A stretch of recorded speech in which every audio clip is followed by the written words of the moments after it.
وما من حسابک علیہم من شیء، اور آپ کا حساب ان کے ذمے کوئی واجب نہیں. یعنی کوئی آپ کی مجلس میں آتا ہے اپنی بھلائی پائے گا، کوئی اگر نہیں آتا تو آپ کے کیا بگاڑ سکتا. آپ کا کام ہے انذار کرنا، آپ کا کام ہے دین پہنچانا، آپ پہنچا دیجیے.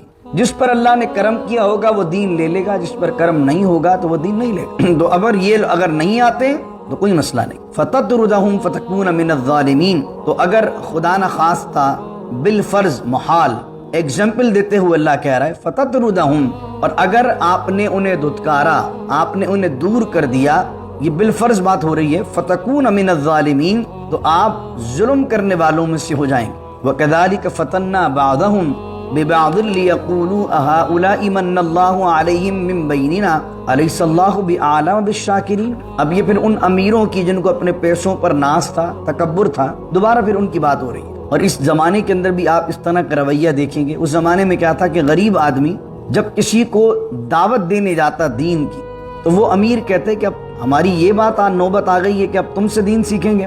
تم غریب غربا لوگ جن کو نہ زندگی جینے کا سلیقہ آتا ہے، نہ تمہیں کاروبار کرنا آتا ہے، نہ تمہارے پاس دولت ہے. اگر تمہارے پاس اتنی عقل ہوتی تو آج تم کامیاب بزنس مین ہوتے. ہمارے پاس بہت عقل ہے. تو اللہ رب العزت فرما رہا وَكَذَلِكَ فَتَنَّا، اور اللہ تعالیٰ اسی طرح آزمائش میں مبتلا کرتا ہے بعضہم ببعض، بعض سے بعض. اللہ تعالیٰ غریب کو غریب رکھ کر بھی آزماتا ہے، امیر کو امیر کر کے بھی آزماتا ہے. غریب کو غربت میں آزماتا ہے کہ کیا غربت میں شکر کر رہا ہے کہ نہیں کر رہا، اور امیر کو پیسہ دے کر آزماتا ہے کہ اپنی اوقات میں رہتا ہے یا پھر اپنی اوقات سے باہر نکل جاتا ہے. اللہ کا شکر کر رہا ہے یا سارا کچھ اپنے اوپر اس امیری پر تکبر کر رہا ہے. تو اللہ تعالیٰ آزماتا ہے بعض کو بعض. اللہ تعالیٰ جب کسی کو پیسہ دیتا ہے، اختیار دیتا ہے، تو پھر اس کو آزمائش میں ڈالتا ہے کہ اب اس کا غریبوں کے ساتھ رویہ کیا ہے. وَاحْلُلْ عُقْدَةً مِّن لِّسَانِي يَفْقَهُوا قَوْلِي. اللهم صل على سيدنا ومولانا محمد معدن الجود والكرم وآله وصحبه وبارك وسلم. وأنذر به الذين يخافون أن يحشروا إلى ربهم ليس لهم من دونه ولي ولا شفيع لعلهم يتقون. صدق اللہ مولانا العظیم. آیت نمبر سورہ انعام کی 51 ہے اور 12ویں رکوع کا آغاز ہے. اللہ رب العزت ارشاد فرماتا ہے وَأَنذِرْ بِهِ، اے میرے محبوب انہیں قرآن کے احکامات سے ڈرائیے. کن کو ڈرائیے؟ الذین یخافون ان یحشروا الی ربہم، کہ جو ڈرتے ہیں، جو خوف کرتے ہیں، ان یحشروا الی ربہم، اس بات سے کہ انہیں ایک دن ان کے پروردگار کی بارگاہ میں جمع کیا جائے گا، انہیں لے جایا جائے گا ان کے رب کی طرف. ان لوگوں کو ڈرائیے اللہ کے احکامات سے، یعنی جو نافرمانی کر رہے ہیں. اور یہ بتائیے کہ لیس لہم من دونہ ولی ولا شفیع، اور نہیں ہوگا ان کے لیے اللہ کے علاوہ قیامت کے دن کوئی مددگار اور کوئی حامی. لعلہم یتقون، تاکہ وہ آپ کے اس انذار کو سن کے، تاکہ آپ کی اس بات کو سن کے وہ تقوی کو اختیار کریں. اب یہاں پر قرآن کریم کی اس آیت میں کہا قیامت کے دن کوئی مددگار اور کوئی سفارش کرنے والا اللہ کی بارگاہ میں نہیں ہوگا سوائے اللہ کے. تو اس آیت کو لے کر کوئی شخص شفاعت کا انکار نہ کر دے کہ جناب اس میں تو اللہ واضح طور پر کہہ رہا ہے کہ قیامت کے دن نہ کوئی سفارشی ہوگا اور نہ کوئی مددگار ہوگا. تو اب سورہ یونس کی 3 آیت میں اللہ کیا کہتا ہے؟ ما من شفیع الا من بعد اذن، کوئی سفارشی نہیں ہوگا سوائے اس کی اجازت سے. تو مراد کیا ہوا؟ جو مشرکین نے عقیدہ رکھا تھا یہ بت سفارشی ہوں گے، یہ بت ہمارے سفارشی بن جائیں گے، یہ ہماری مدد کریں گے، تو یہ بت شفیع نہیں ہو سکتے، یہ بت مددگار نہیں ہو سکتے قیامت کے دن. اگر کوئی شخص قیامت کے دن سفارش کرے گا بھی، جیسے انبیاء کریں گے، اولیاء کریں گے، صلحاء کریں گے، حاجی کریں گے، نمازی کریں گے، حافظ کرے گا، یہ سارے کے سارے کریں گے اللہ کی اجازت سے کریں گے. تو اس آیت کے اندر ان بتوں کا انکار ہے. فرمایا وَلَا تَطْرُدِ الَّذِينَ يَدْعُونَ رَبَّهُمْ. اس آیت کے ترجمے سے پہلے واقعہ سمجھیے تاکہ آیت مکمل سمجھ میں آئے. ابتدائی اسلام میں کچھ غریب صحابہ بھی ایمان لے آئے، حضرت بلال، حضرت صہیب، حضرت خباب، اس طرح جو صحابہ کرام رضوان اللہ علیہم اجمعین تھے، غریب صحابہ تھے، غلام تھے. اب یہ حضور صلی اللہ علیہ وسلم کی مجلس میں آتے حضور صلی اللہ علیہ وسلم سے دین سیکھتے، حضور انہیں دین کی باتیں بتاتے. تو قریش مکہ جو سرداران تھے ایک دفعہ آئے اور انہوں نے کہا کہ حضور ہم بھی چاہتے ہیں کہ آپ سے کوئی بات سیکھیں، آپ کی بات کو سنیں، اسلام کے پرسپیکٹو کو جانیں، لیکن معاملہ یہ کہ جب بھی ہم آتے ہیں تو آپ کی بارگاہ میں ہمیشہ غریب غربا لوگ بیٹھے ہوتے ہیں. اب ان کے ساتھ بیٹھنا ہمارے اسٹیٹس کے مطابق نہیں ہے، تو اگر آپ ہم سے بات کرنا چاہتے ہیں یا ہمیں کچھ سمجھانا چاہتے ہیں تو پہلے ان غریبوں کو دور کیجیے اپنے آپ سے. یہ غریب وغیرہ نہ ہوں، یہ غلام لوگ ہیں، غریب لوگ ہیں، ہم کہاں امیر کہاں یہ غریب. تو ان کے ساتھ بیٹھنا ہمارے ساتھ ہماری شایہ نشان نہیں. تو آپ کوئی ایسی مجلس منعقد کریں، کوئی ایسی گیدرنگ لگائیں کہ جس کے اندر یہ غریب لوگ نہ ہوں، یہ غلام لوگ ہیں. تو اب ان کی طرف سے جب یہ ڈیمانڈ آئی تو اس سے پہلے کہ حضور صلی اللہ علیہ وسلم کوئی فیصلہ فرماتے یا کوئی بات ارشاد فرماتے، اللہ نے جبرائیل کو بھیج کر آپ کی طرف وحی فرمائی. اب وحی کیا فرمائی، اب سنیے. وَلَا تَطْرُدِ الَّذِينَ يَدْعُونَ رَبَّهُمْ بِالْغَدَاةِ وَالْعَشِيِّ يُرِيدُونَ وَجْهَهُ، اے میرے محبوب اپنے پاس سے ان کو دور نہ کیجیے. يَدْعُونَ رَبَّهُمْ بِالْغَدَاةِ وَالْعَشِيِّ، کہ جو لوگ اپنے رب کو پکارتے ہیں صبح بھی اور شام بھی. یریدون وجہا، وہ تو اپنے رب کی رضا چاہتے ہیں. اللہ کی بارگاہ میں کیا امیری کیا غریب. اللہ ان غریبوں کا کتنا خیال ہے کہ یہ کہتے ہیں کہ اسٹیٹس کے نہیں ہیں ان کے، ہمیں ضرورت بھی نہیں ہے ایسے لوگوں کی.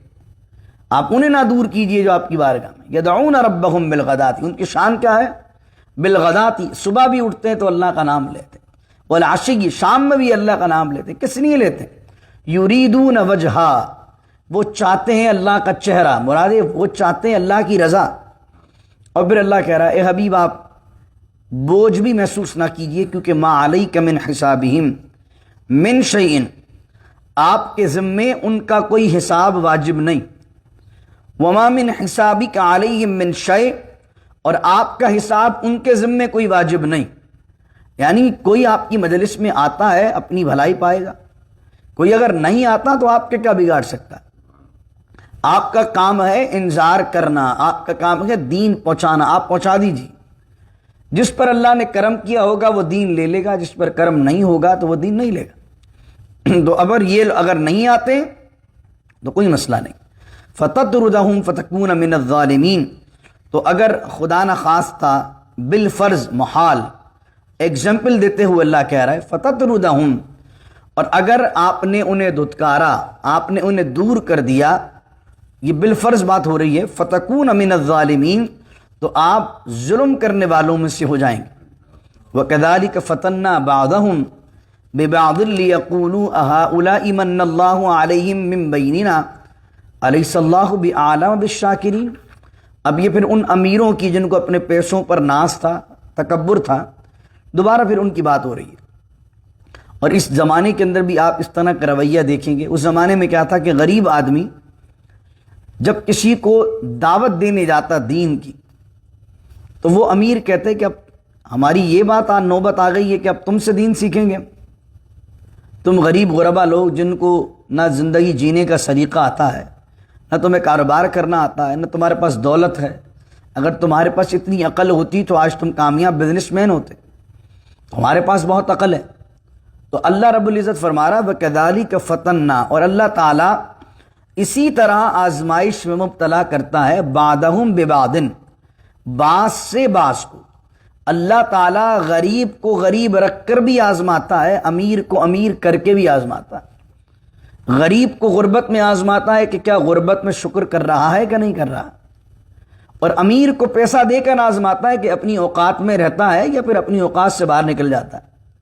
اللہ کا شکر کر رہا ہے یا سارا کچھ اپنے اوپر اس امیری پر تکبر کر رہا ہے. تو اللہ تعالیٰ آزماتا ہے بعض کو بعض سے. اللہ تعالیٰ جب کسی کو پیسہ دیتا ہے، اختیار دیتا ہے، تو پھر اس کو آزمائش میں ڈالتا ہے کہ اب اس کا غریبوں کے ساتھ رویہ کیا ہے. وَكَذَلِكَ فَتَنَّا بَعْضَهُمْ، اللہ کہتا ہے فتنہ، ہم آزمائش ڈالتے ہیں ان میں سے بعض کو بعض پر. اور وہ بعض کیا کہتے ہیں، لِيَقُولُوا، تاکہ وہ کہیں أَهَٰؤُلَاءِ مَنَّ اللَّهُ عَلَيْهِمْ مِن بَيْنِنَا، یہ ہماری کمیونٹی میں، یہ ہمارے درمیان وہ لوگ ہیں جن پر اللہ کا احسان ہوا ہے. یعنی غریب لوگ ایمان لے آئے اور وہ کافر تھے، ایمان نہیں لائے تھے. تو جو ایمان لایا اس پر اللہ کا احسان ہوا. تو اب جو ایمان لایا تھا، جس پر رب کا احسان ہوا تھا، تو وہ اسلام کے بارے میں اور ایمان لانے والوں کے بارے میں حقارت سے کہتے اپنی دولت کی وجہ سے، اچھا یہ وہ لوگ ہیں جن پر اللہ کا احسان ہوا، یعنی ان کا یہ تنزیہ جملہ تھا، یہ وہ لوگ ہیں جن پر اللہ کا احسان ہوا۔ تو اللہ کہہ رہا الیس اللہ بِأَعْلَمَ بِالشَّاکِرِینَ، کہ اللہ کو نہیں معلوم ہے کہ شکر کرنے والا کون ہے؟ جس نے شکر کیا اللہ کی ہدایت پر، اللہ نے اسے اسلام کی دولت دے دی۔ وَإِذَا جَاءَكَ الَّذِينَ، اب سنیے ان کا اور مقام، اللہ اکبر۔ تو آپ دیکھیں جب کسی کو معاشرے میں دھتکارا جاتا ہے نا، اللہ کی پھر رحمت اس پر خاص برستی ہے۔ اگر وہ دین کی وجہ سے اس پر ظلم ہو رہا ہے، دین پر چلنے کی وجہ سے اگر اس پر زیادتی ہو رہی ہے، تو پھر رب کی خاص رحمت اس کی طرف متوجہ ہو جاتی۔ اگر ساری دنیا اسے، مالدار لوگ، بڑے بڑے سیٹ والے لوگ اگر اسے گرانا چاہتے ہیں، پھر ایسے ایک شخص کو اللہ پھر بڑھانا چاہتا ہے، خاص رحمتیں متوجہ ہو جاتی۔ وَإِذَا جَاءَكَ الَّذِينَ، اب ان غریبوں کو دھتکارنا چاہتے تھے نا امیر، تو کہا وَإِذَا جَاءَكَ الَّذِينَ يُؤْمِنُونَ بِآيَاتِنَا، اے حبیب جب وہ آپ کی بارگاہ میں آتے ہیں، کون آتے ہیں؟ یؤمنون بآیاتنا، کہ جو ایمان لاتے ہیں ہماری آیتوں پر، تو آپ کیا کیجیے، آپ کہیے فقل سلام علیکم، آپ کہیے سلام ہو تم پر، سلام ہو تم پر۔ کون کہہ رہا ہے؟ اے نبی آپ کہیے۔ کہلوا کون رہا ہے؟ اللہ کہلوا رہا ہے۔ کیا کہلوا رہا ہے؟ سلام علیکم، تم پر سلامتیاں ہوں، یعنی دعا قبول کرنے والا دعا دلوا رہا ہے اپنے حبیب کی زبان سے۔ ایک تو میں آپ کو کہوں السلام علیکم، آپ پر اللہ کی سلامتی ہو، آپ مجھے کہیں وعلیکم السلام، آپ پر بھی اللہ کی سلامتی ہو۔ تو میں نے خود چاہا کہ میں آپ کو دعا دوں، اور میں گنہگار آدمی آپ کو دعا دے رہا ہوں، لیکن جس کو دعا قبول کرنی ہے وہ خود کہہ رہا ہے اے حبیب اپنے پاس آنے والے ان مومنوں کو دعا دیں۔ اب زبان مصطفیٰ سے سلامتی کی دعائیں کس کے لیے نکل رہی ہیں؟ ان صحابہ کے لیے۔ فقل سلام علیکم، اور آپ ان کو کہیے سلام علیکم، تم پر سلام ہو۔ کتب ربکم علی نفسہ الرحمہ، اور انہیں یہ خوشخبری بھی دے دیجئے ان غریبوں کو، ان مفلسوں کو جو آپ کی بارگاہ میں ایمان لاتے ہیں، کتب ربکم، کہ ان کے رب نے، تمہارے رب نے لکھ دی ہے، لازم کر لی ہے، علی نفسہ الرحمہ، اپنے اوپر رحمت۔ اللہ پر کوئی لازم نہیں کر سکتا، اللہ خود کہہ رہا ہے، ان کو بتا دیجئے ان غریبوں کو، کتب ربکم علی نفسہ الرحمہ، اللہ نے اپنے ذمہ کرم پر اپنی رحمت کو لازم کر لیا، لیکن وہ رحمت، یعنی کہ وہ رحمت کرے گا ہی کرے گا۔ اور اس کی رحمت کا ایک مظہر دنیا میں تمہیں بتاتے ہیں، اس کی رحمت کا ایک مظہر دنیا میں کیا ہے؟ انہ من عمل منکم سوءا بجہالۃ، کہ جو کوئی تم میں سے عمل کر لے برا، بجہالۃ، نادانی میں کر لے، لا علمی میں کر لے، اگر کوئی غلط کام کر بھی لے تو اس کی رحمت کیا ہے؟ اب وہ تمہیں رحمت کا مظہر دنیا میں بتا رہا ہے۔ انہ من عمل منکم سوءا بجہالۃ، تم میں سے کوئی اگر برا عمل کر لے نادانی میں، لا علمی میں، ثم تاب من بعدہ، برا عمل کرنے کے بعد اب اس سے پشیمانی ہو جائے، شرمندہ ہو جائے، اور اللہ کی بارگاہ میں اس کے بعد توبہ کر لے، توبہ کے بعد وہ اصلح، اپنی غلطی کی اصلاح کر لے۔ ایک ہے توبہ کرتے جانا اور اصلاح نہ کرنا، یعنی غلط کام کرتے جا رہے ہیں اور صرف کہہ رہے ہیں توبہ توبہ توبہ توبہ۔ توبہ اصل کیا ہے؟ اللہ کی بارگاہ کے اندر شرمندگی کا ہونا، اور اگلا اسٹیپ کیا ہے؟ وہ کام جو آپ کر رہے ہیں اس سے رک جانا، اپنی اصلاح کرنا۔ تو اللہ کہہ رہا ہے ثم تاب من بعدہ، اور جو توبہ کر لے اس کے بعد وہ اصلح، اور اصلاح کر لے، فانہ غفور الرحیم، تو اللہ تعالیٰ بخشنے والا مہربان ہے۔ وَكَذَلِكَ نُفَصِّلُ الْآيَاتِ، اور یہ جو پچھلی جب سے سورج شروع ہوئی ہے، یہ جو اللہ توحید کی نشانیاں، آخرت کی نشانیاں بیان کر رہا ہے، اللہ کہہ رہا ہے وَكَذَلِكَ نُفَصِّلُ الْآيَاتِ، اور اللہ تعالیٰ اسی طریقے سے اپنی آیات کو، اپنی نشانیوں کو نفصل، تفصیل کے ساتھ بیان کرتا ہے، وَلِتَسْتَبِينَ سَبِيلُ الْمُجْرِمِينَ، تاکہ تمہارے سامنے مجرموں کا راستہ ممیز ہو جائے، واضح ہو جائے۔ جب آدمی حق بات بیان کرے گا اور آپ حق کو سمجھ لیں گے تو آپ کے سامنے اچھوں کا راستہ بھی اور بروں کا راستہ بھی واضح ہو جائے گا۔ تو گفتگو جب ہم کرتے ہیں کس لیے کرتے ہیں؟ گفتگو ایسی ہونی چاہیے، ایسی لپڑ چپڑ گفتگو نہ کریں کہ جس کے اندر اچھے اور برے دونوں کو مکس کر دیں، ایسی گفتگو کریں، ایسی بات کریں، ایسی حق گوئی کریں کہ جس کی وجہ سے آپ کے قول کی وجہ سے حق بھی واضح ہو جائے اور باطل بھی واضح ہو جائے۔ فرمایا قل انی نہیت ان اعبد الذین تدعون من دون اللہ، اور اے نبی فرما دیجئے، کیا فرما دیجئے؟ انی نہیت، مجھے منع کیا گیا ہے، ان اعبد الذین، کہ میں پوجوں، عبادت کروں، الذین تدعون من دون اللہ، ان کی جن کو تم اللہ کے علاوہ پکارتے ہو۔ جب بھی تدعونا یدعونا کا معنی آتا ہے تو اس سے مراد ہوتی ہے عبادت کرنا اللہ کو چھوڑ کر۔ تدعونا کا معنی صرف پکارنا نہیں ہوتا، تو اس لیے آپ دیکھیں گے کہ کچھ جو سلفی حضرات ہیں انہوں نے قرآن کے مفہوم کو سمجھا ہی نہیں، اور انہوں نے شرک کے فتوے جڑ دیے بہت ساری چیزوں پر۔ اب قرآن کے اندر کیا ہے؟ آبودہ کا لفظ یہ بتا رہا ہے کہ تدعونا کا مطلب ہے عبادت کے لیے پکارنا۔ انہوں نے کہہ دیا کہ بھئی بندہ کسی کو بھی اگر پکارے اللہ کو چھوڑ کر تو یہ شرک ہوتا ہے۔ جیسے آپ کہیں یا رسول اللہ، تو رسول اللہ سے پہلے یا لگا دیا آپ نے تو یہ شرک ہو گیا۔ علی، حضرت علی کے ساتھ آپ نے لکھ دیا یا علی، شرک ہو گیا۔ کیوں بھائی، کیوں شرک ہوا؟ قرآن میں لکھا اللہ کے علاوہ پکارنا نہیں چاہیے۔ پھر اردو میں آپ کہتے ہو بھائی جان، یہ بھی تو آپ پکار ہی رہے نا، او بھائی سننا میری بات، پکار ہی رہے نا۔ تو پھر اگر وہ شرک ہے تو یہ بھی شرک ہونا چاہیے۔ اگر آپ سے بیگ نہیں اٹھتا ہے، اب آپ وہ کہیں گے نہیں وہ پکارنا مدد کے لیے ہے، یا رسول اللہ، یہ مدد کے لیے پکاریں گے تو شرک ہوگا۔ تو میں نے کہا اگر ایئرپورٹ پر مجھ سے لگیج نہیں اٹھ رہا، سامنے کوئی میرا بھائی کھڑا مسلمان، بھائی جان ہاتھ تو لگانا ذرا، تو میں نے کس چیز کے لیے پکارا اسے؟ مدد کے لیے پکارا، شرک ہو گیا پھر تو۔ مراد کیا ہے؟ پکارنے کا مقصد ہے اللہ کو چھوڑ کر کسی کو عبادت کے لیے معبود سمجھ کر پکارنا، خدا سمجھ کے پکارنا۔ وغیرہ دنیا میں ہم پتہ نہیں کتنے لوگوں کو اپنی مدد کے لیے پکارتے ہیں، بھائی جان یہ تھوڑا ہماری ہیلپ تو کرنا، بھائی جان تھوڑا آگے تو آنا، بھائی جان میرا یہ تو معاملہ کر دینا۔ اس سے مراد یہ نہیں ہوتی کہ وہ معبود ہے یا وہ خدا ہے، مراد یہ ہوتی ہے کہ اللہ نے جو اس کو صلاحیت دی ہے، اللہ چاہے گا تو مدد کر دے گا، اللہ نہیں چاہے گا تو نہیں کر سکتا مدد۔ یہ کانسیپٹ۔ تو اب جب یہ تدعونا کا لفظ آئے گا تو بہت سے لوگ آپ کو کہیں گے تدعون من دون اللہ، یہ جب اکثر آئے گا قرآن میں لفظ یدعون من دون اللہ، وہ پکارتے ہیں اللہ کے علاوہ، تدعون من دون اللہ، تم پکارتے ہو اللہ کے علاوہ، ندعو من دون اللہ، اللہ کو چھوڑ کر ہم پکارتے ہیں۔ تو یہ سارے معنی ہیں، پکارنے سے مراد اللہ کو چھوڑ کر کسی کو خدا سمجھ کر پکارنا، یہ ہے شرک۔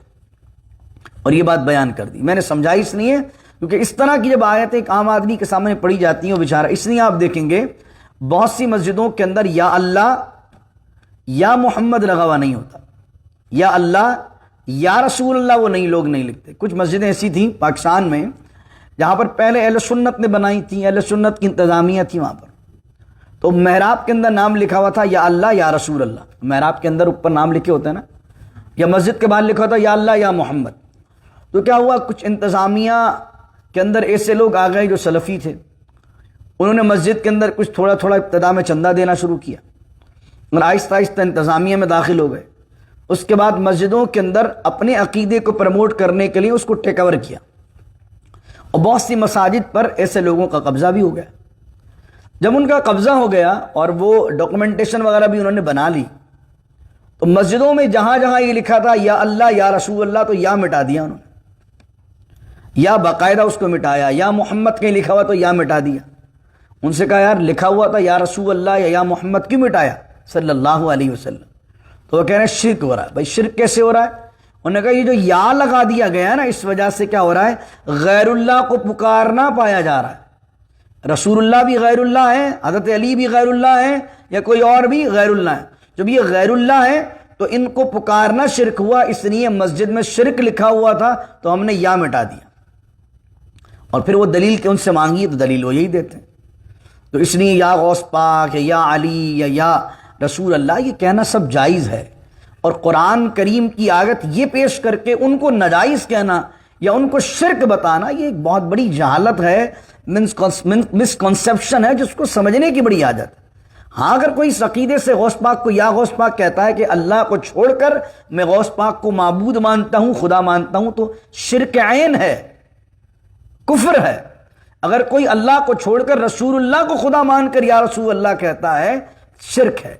اگر کوئی اللہ کو چھوڑ کر یا علی کہتا ہے اور حضرت علی کو معبود مانتا ہے، شرک ہے۔ لیکن کون ہے جو رسول اللہ کو خدا مانتا ہے؟ کون ہے جو حضرت علی کو خدا مانتا ہے؟ کون ہے جو غوث پاک کو خدا مانتا ہے؟ یہ سب اللہ کے بندے ہیں۔ اللہ کی اجازت، اللہ کی نصرت، اللہ کی حمایت اور اللہ کے حکم سے اگر اللہ چاہے تو یہ مدد کر سکتے ہیں، اللہ نہ چاہے تو کوئی کچھ نہیں کر سکتا۔ یہ ہے عقیدہ، یہ یاد رکھیے، تاکہ آپ کو یہ جو فرقہ واریت کی جو بحث و مباحثے ہوتے ہیں، آپ کو ایک کلیئر پکچر ہو کہ کہاں غلطی ہے اور کہاں پر غلط فہمیاں ہیں۔ اللہ اکبر۔ تو قل انی نہیت ان اعبد الذین تدعون من دون اللہ، اے حبیب فرما دیجیے مجھے منع کیا گیا ہے کہ میں عبادت کروں اس چیز کی جو تم جن کو اللہ کے علاوہ پکارتے ہو۔ قل لا اتبع اہواءکم، اے حبیب فرما دیجیے لا اتبع، میں اتباع نہیں کروں گا، اہواءکم، تمہاری خواہشوں کی، تم جیسا چاہتے۔ ان کی خواہش کیا تھی؟ ان کی خواہش یہ تھی کہ ہم بھی آپ کے خدا کو 2 رکعت نماز پڑھ لیں گے، آپ بھی 1 سال میں 1-2 دن ایسا کیا کیجئے، ہمارے بتوں کی پوجا پاٹ میں شامل ہو جایا کیجئے، تو آپ بھی ایسا کریں، آپ بھی ہمارا کام کر لیں، ہم بھی آپ کا کام کر لیں گے، تو مل جل کر چل سکتے ہیں۔ تو حضور نے فرمایا توحید میں کمپرومائز نہیں ہو سکتا ہے۔ ایسا ہے کہ میں تمہارے خدا کو مان لوں تو میرے خدا کو مان لو، جو قل یا ایھا الکافرون میں ہے نا، لا اعبد ما تعبدون، میں اس کو نہیں پوجوں گا اس چیز کو جس کو تم پوجتے ہو۔ تو خدا کے معاملے میں، اللہ کے ایک ہونے کے معاملے میں کمپرومائز نہیں ہو سکتا۔ اللہ وحدہ لا شریک ہے، یہ عقیدہ ہے، عقیدے میں کمپرومائز نہیں ہوگا۔ تو فرمایا قل لا اتبع اہواءکم، میں اتباع نہیں کروں گا اس چیز کی، اہواءکم، جو تمہاری خواہشیں ہیں۔ اور اگر بالفرض، حالانکہ ناممکن بات ہے، لیکن پھر بھی حضور علیہ السلام اپنے جملے کی پختگی کے لیے کیا فرما رہے ہیں؟ قد دللت، اگر بالفرض میں نے ایسا کیا تو قد دللت، میں سیدھی راہ سے ہٹ جاؤں گا، وما انا من المہتدین، اور میں پھر ہدایت والے لوگوں میں سے نہیں ہوں گا۔ پھر آیا فرقل انی علی بینۃ من ربی، اے حبیب فرما دیجیے انی علی بینۃ من ربی، میں تو اپنے رب کے پاس سے ایک بینہ پر ہوں۔ بینہ کس کو کہتے ہیں؟ واضح نشانی کو، اور وہ نشانی کیا؟ قرآن، وحی۔ میرے پاس جو چیز موجود ہے وہ میرے رب کی طرف سے واضح نشانی ہے، اور میں اس پر موجود ہوں۔ وَكَذَّبْتُمْ بِهِ، اور تم اس نشانی کو جھٹلاتے ہو۔ مَا عِندِي مَا تَسْتَعْجِلُونَ بِهِ، اور نہیں ہے میرے پاس وہ چیز جس کے لیے تم جلدی کرتے ہو۔ یہ کیا چیز ہے؟ مشرکین کہتے تھے قیامت، اور کہتے تھے عذاب۔ حضور فرماتے تھے بھائی ایمان لے آؤ، عذاب آ جائے گا، ایمان لے آؤ اللہ ناراض ہو جائے گا، ایمان لے آؤ قیامت میں کیا جواب دو گے؟ تو کچھ مشرکین کہتے تھے بھائی عذاب لے آئیں آپ، استغفر اللہ۔ جیسے قرآن کریم کے اندر ایک آیت موجود ہے جس کے اندر انہوں نے کہا کہ آپ اگر ہم قرآن پر ایمان نہیں لائیں گے تو آپ اپنے اللہ سے کہیں کہ پتھروں کی بارش ہم پر نازل کر دے، استغفر اللہ، اللہ کے عذاب کو ہلکا لیتے۔ تو حضور نے فرمایا ما عندی ما تستعجلون بہ، میرے اختیار میں نہیں ہے عذاب کا معاملہ، عذاب کے معاملات جو ہیں یہ اللہ کے ہاتھ میں۔ ما عندی ما تستعجلون بہ، میرے اختیار میں نہیں ہے وہ چیز جس کو تم جلدی چاہتے ہو۔ ان الحکم الا للہ، اور حکم جو ہے وہ تو بس اللہ ہی کا ہے، حاکم تو جو ہے وہ اللہ ہی ہے۔ یہ جو آیت ہے، اس آیت کو سب سے پہلے غلط استعمال کیا تھا خارجیوں نے، یہ آیت ذہن میں رکھیے۔ 6000 کے قریب جو ہے وہ یہ خارجی لوگ تھے جو اسلام سے نکل گئے تھے۔ حضرت علی رضی اللہ تعالیٰ عنہ اور حضرت امیر معاویہ رضی اللہ تعالیٰ عنہ کے درمیان 2 جنگیں ہوئی ہیں، جنگ صفین اور جنگ جمل۔ اہل سنت کا نظریہ یہ ہے کہ اس میں جو رائے تھی وہ حق رائے حضرت علی مرتضیٰ شیر خدا رضی اللہ تعالیٰ عنہ تھے، اور حضرت امیر معاویہ رضی اللہ تعالیٰ عنہ خطائے اجتہادی پر تھے۔ کبھی موضوع آئے گا تو میں انشاءاللہ تفصیل اس کی دوں گا، لیکن ابھی جو بات میں سمجھانا چاہتا ہوں وہ سمجھیے پہلے۔ لیکن رائے میں نے بتا دی کہ اس دونوں جنگوں کے اندر جو رائے تھی وہ حضرت علی مرتضیٰ کی حق تھی، اور حضرت امیر معاویہ رضی اللہ تعالیٰ عنہ کو ایک غلط فہمی تھی، اس غلط فہمی کی بنا پر یہ تمام معاملہ حضرت امیر معاویہ رضی اللہ تعالیٰ عنہ کے حوالے سے خطائے اجتہادی ہے۔ اب کیا ہوا کہ جب یہ دو جنگیں ختم ہوئیں تو آپس کے اندر صلح کی کنڈیشن پیدا ہوئی کہ صلح کروائی جائے، تو حضرت علی رضی اللہ تعالیٰ عنہ کی طرف سے ایک جو ہے میڈیٹر بن کے آئے، اور ایک حضرت امیر معاویہ رضی اللہ تعالیٰ عنہ کی طرف سے ایک بندہ میڈیٹر بن کے آئے۔ جب یہ دونوں میڈیشن کے لیے آئے تو کہا یہ دونوں جو فیصلہ کریں گے میڈیٹرز، وہ فیصلہ ہم مان لیں گے دونوں کے دونوں، حضرت علی بھی رضی اللہ عنہ اور حضرت امیر معاویہ بھی۔ تو جو میڈیشن کے لیے آئے دونوں طرف سے، ان کو کہتے تھے حکم۔ کیا کہتے تھے؟ حکم کا معنی فیصلہ کرنے والا۔ تو حضرت علی نے بھی ایک حکم بنا دیا، حضرت امیر معاویہ نے بھی ایک حکم بنا دیا۔ جب حضرت علی نے حکم بنایا تو خارجیوں نے حضرت علی پر کفر کا فتویٰ لگا دیا، اور آیت کون سی پیش کی؟ آیت پیش کی بھائی قرآن میں تو لکھا ہے حاکم تو اللہ ہے، ان الحکم الا للہ، حکم جو ہے وہ یہی آیت پیش کی انہوں نے۔ تو حضرت علی نے فرمایا کلمۃ حق ارید بها الباطل، بات تو صحیح کہہ رہے ہیں لیکن مراد غلط لے رہے ہیں۔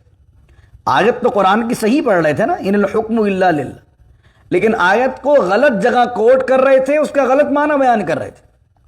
آج کل بھی اس طرح بہت سارے مفتی ہیں کہ جب کسی پر اپنا پرسنل گرجز نکالنے کے لیے فتویٰ لکھ دیتے ہیں، اور فتوے کے اندر آیت قرآن لکھ دیتے ہیں، حدیث لکھ دیتے ہیں، اور آدمی جب فتوے کو پڑھے گا تو کہے گا یار قرآن لکھا ہوا، بھائی حدیث لکھی ہوئی ہے۔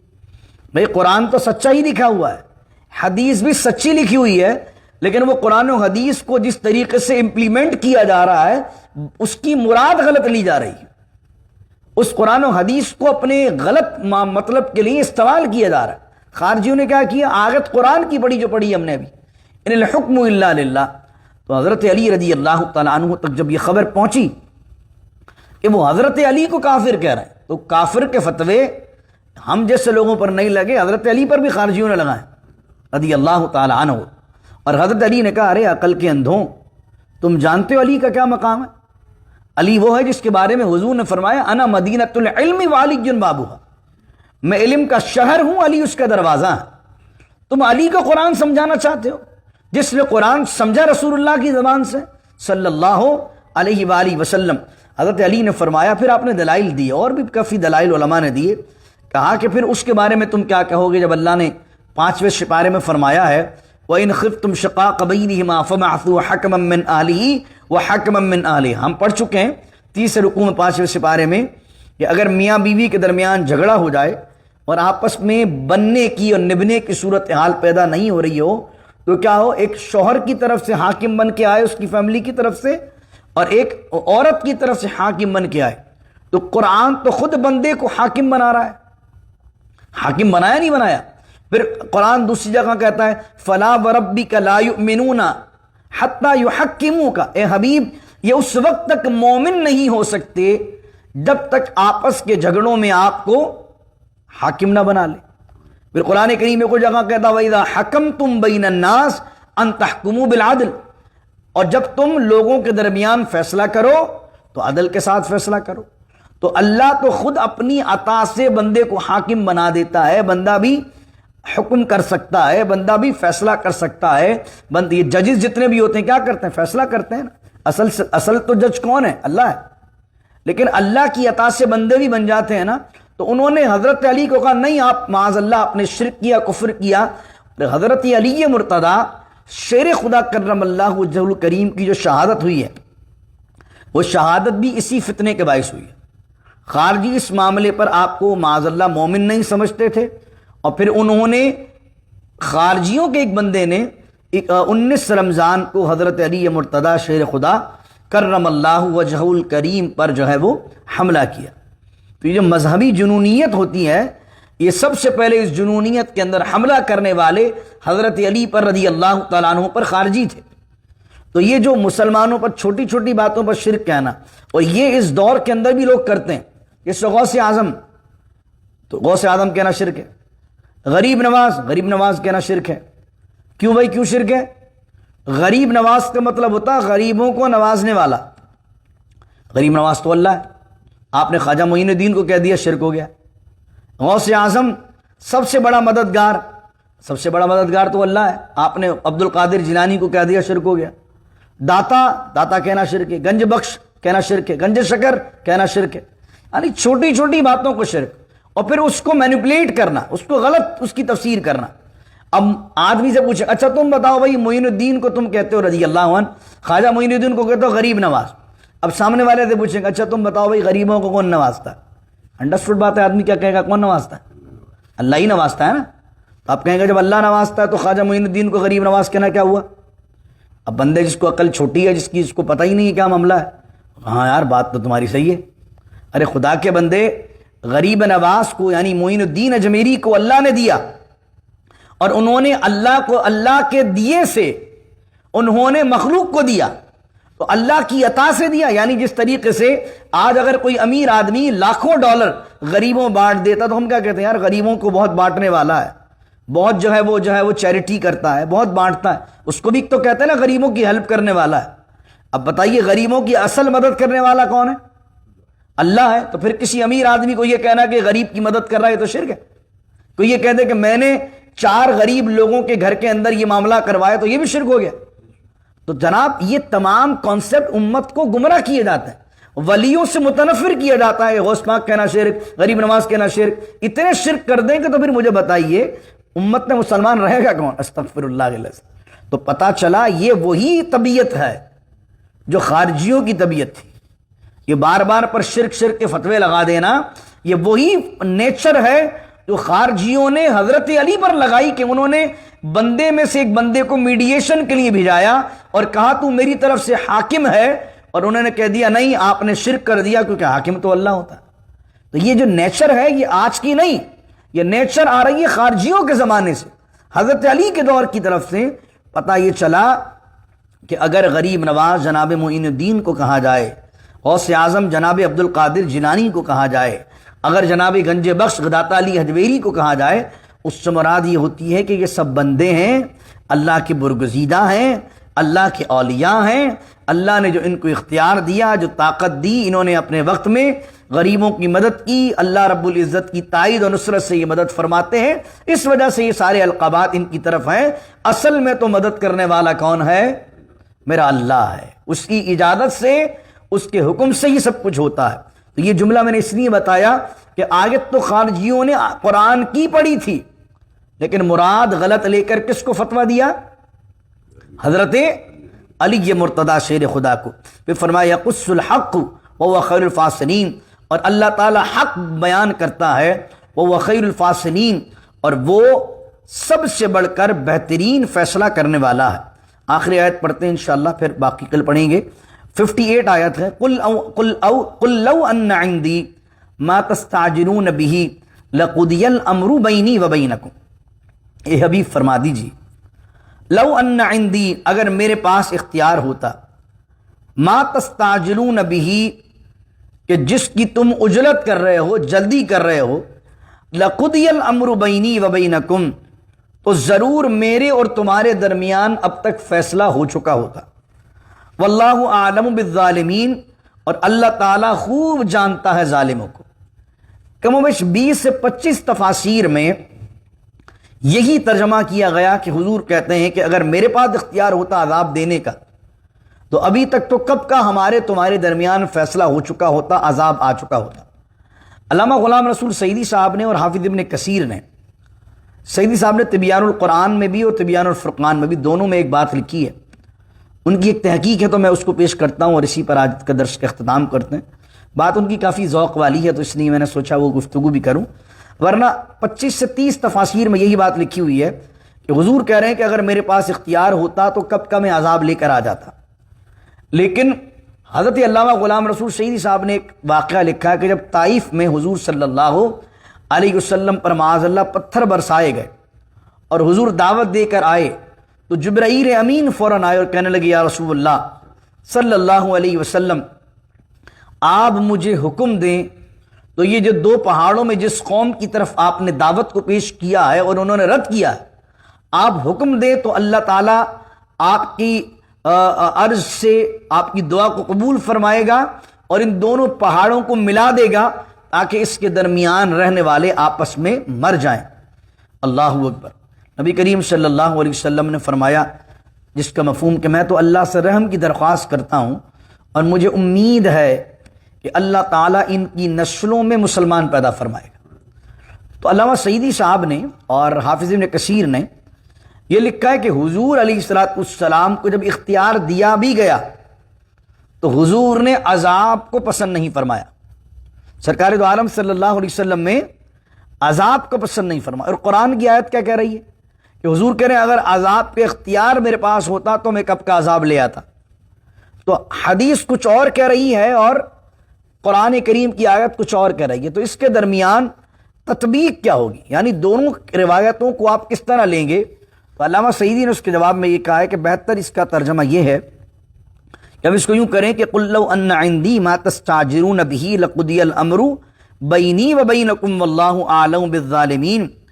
اور اگر میرے علم میں وہ بات ہوتی کہ اللہ نے تمہارے لیے عذاب مقرر کر دیا ہے، اگر میرے علم میں یہ بات ہوتی کہ اللہ نے عذاب مقرر کر دیا ہے اور لوح محفوظ پر لکھ دیا ہے کہ تم پر عذاب لائے گا، تو لَقُضِيَ الْأَمْرُ بَيْنِي وَبَيْنَكُمْ، تمہارے اور میرے درمیان کب کا فیصلہ ہو چکا ہوتا۔ لیکن اسی قرآن کے اندر اللہ نے کہا وَمَا كَانَ اللَّهُ لِيُعَذِّبَهُمْ وَأَنْتَ فِيهِمْ، اے حبیب ہم ان کو کیسے عذاب دیں جب تک ان میں آپ بنفس نفیس موجود ہیں، لیکن میں جانتا ہوں جب تک میں تم میں موجود رہوں گا اس وقت تک میرا رب تم پر عذاب لے کر نہیں آئے گا۔ یہ علامہ سعیدی نے اور حافظ ابن کثیر نے اس کا جو ہے وہ علامہ سعیدی نے خاص طور پر یہ جو میں نے آخری مفہوم بیان کیا یہ انہوں نے بیان کیا ہے۔ دعا کیجیے اللہ رب العزت سے اللہ تعالی حضور جان عالم صلی اللہ علیہ وسلم کی کامل محبت ہمیں عطا فرمائے، اور شرک کا جو عقیدہ ہے، توحید کا جو عقیدہ ہے، اس کے صحیح مفہوم کو سمجھنا اور ہمیں سمجھانا نصیب فرمائے۔ بسم اللہ الرحمن الرحیم، الحمدللہ رب العالمین والصلاة والسلام على اشرف الانبیاء والمرسلین، ربنا ظلمنا انفسنا وان لم تغفر لنا وترحمنا لنكونن من الخاسرین، رب اجعلنی مقیم الصلاة ومن ذریتی ربنا وتقبل دعاء، ربنا اغفر لی ولوالدی وللمؤمنین یوم یقوم الحساب، ان اللہ وملائکتہ یصلون علی النبی یا ایہا الذین آمنوا صلوا علیہ وسلموا تسلیما، اللہم صل وسلم وبارک علی سیدنا ومولانا محمد معدن الجود والکرم وآلہ وصحبہ وبارک وسلم، سبحان ربک رب العزت عما یصفون والسلام علی المرسلین والحمد للہ رب العالمین، لا الہ الا اللہ محمد الرسول اللہ صلی اللہ